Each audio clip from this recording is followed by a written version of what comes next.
Ya yang pertama itu kan kinerja, bukan kinerja saya.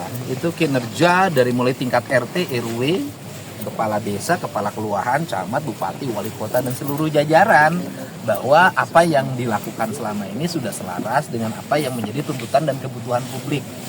Jadi misalnya masalah investasi, saya kan sudah ngomong, sabar dulu, nanti juga akan mulai bekerja. Nanti Jumat saya juga meresmikan pabrik sepatu, nanti mungkin beberapa bulan lagi saya akan meresmikan beberapa pabrik.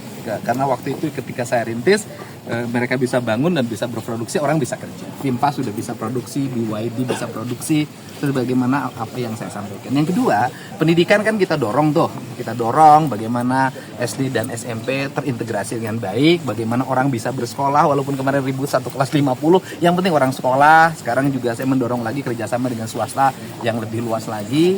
Terus kemudian juga persoalan kemiskinan, kita kan aspek-aspek yang bersifat konsumeris kita tekan terus, sehingga orang bisa menyelamatkan keuangannya bukan untuk yang konsumtif. Kan landasan itu, tata ruang kita benahi, sekarang lagi proses.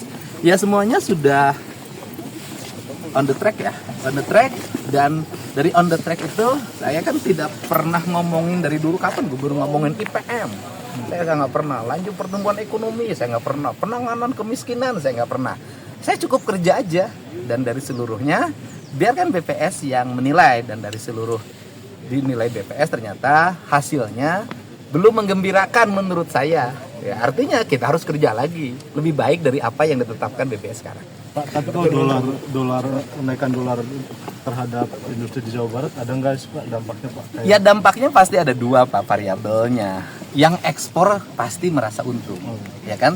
Tapi yang bahan bakunya impor pasti berat, kan gitu. Tapi ya bahan bakunya impor pasti berat, pasti ada yang diuntungkan, pasti ada yang dirugikan. Tetapi kita berharap ke depan dolar bisa lebih stabil.